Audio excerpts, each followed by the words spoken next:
Hey everyone, today we're going over 5 free Mac apps that can save you time in your day-to-day workflow. Let's start with DropZone. So I want to give you a scenario. You have these files that you want to move somewhere, and you haven't decided where or what you want to do with them. So with DropZone, you can drag and hold these files, and a little window should appear near your menu bar. You can then stash your files there until you need to retrieve them. Now, this doesn't actually get rid of the files in the original location just yet. It's a temporary holding space. You can now close your Finder window and go about your business. Then when you need to retrieve those files, you can click on the DropZone app in the menu bar. From there, you can drag and drop these files into their new location. You can also drag and drop files into services like email, AirDrop, and messages. You can even upload to Imager if you need to quickly share an image online. It just takes a few seconds to upload and then goes straight to your clipboard. Now that's available to anyone on the internet with that link, so you can share it around. Being able to achieve all of this with a simple drag and drop is just really convenient. Next is Raycast. So I've talked about this app in a previous video before, but I have some interesting use cases for you today. If you don't already know, Raycast is a great Spotlight replacement on the Mac. You can use it to open apps, find files, search the web, all the usual stuff. But it also offers a great feature called snippets. If you frequently type the same phrases, emails, or ChatGPT requests, then you probably want to save and reuse those requests. So you can do this by going to the create snippet command, then creating a template of what you usually say. So here is an email that I might frequently write. If I want to include the current date in the email, I can add a curly brace, then type date. So that will be replaced by the actual date when I paste in the snippet. I can also include the cursor as a placeholder.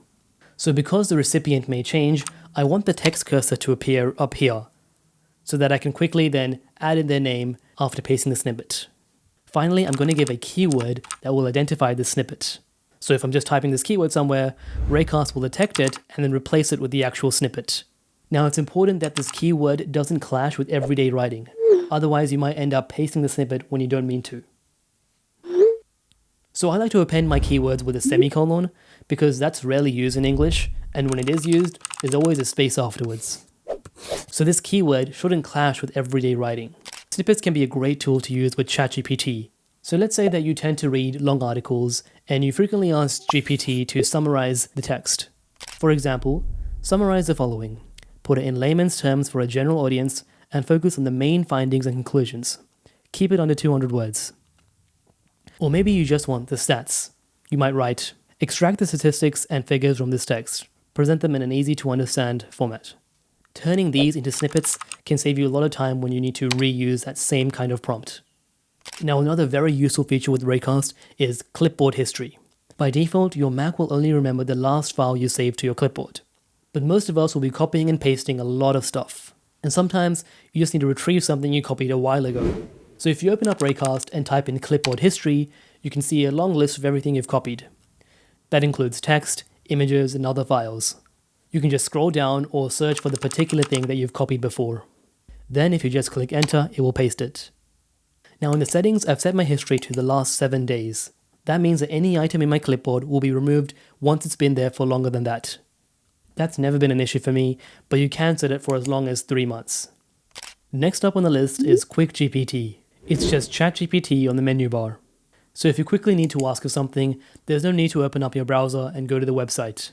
I found that doing that was an extra step that made me less likely to use the service. Now, PurePaste is a very minimal app that's made by the same developer. If you've ever noticed that when you copy text from ChatGPT or really any other website, you might get some weird formatting when you paste it, like indents and highlights. With this installed, that formatting will automatically be removed when you paste it. Finally, we have my go-to PDF software, and that is PDFGear. It's fast, has a great UI, really everything you need to read and edit a PDF. You can add text, shapes, images. You can compress the PDF to make it smaller. It also allows you to convert it to other formats like Word documents and images. And you can manipulate your PDFs. So for example, if you want to split the PDF so you only get the first 5 pages, you can do that. And there's also the option to merge multiple PDFs. Now you can get these features with online services, but they often have some limitations. They might slap on a watermark, and it'll take longer because you're sending a file over the internet to their server, and then it has to get sent back as well. There's also the privacy issue of sending private documents over the internet. Doing this all locally on your computer is just a better solution. And it's all free, so there's really nothing to lose here. Also, an interesting extra feature is this AI chatbot that can answer questions on your documents. You can use it to get the summary and key points. There is a limit of 50 messages a day, but that's probably enough for your needs, and it's not the main use case of the app. And that's it. These free Mac apps have made my everyday tasks simpler and faster. Links to all of them are in the description below. If you found this useful, please like this video and consider subscribing if you want to see more content like this. And if you want to see some more free must-have Mac apps, then you can check out this video right here. Alright, see you next time.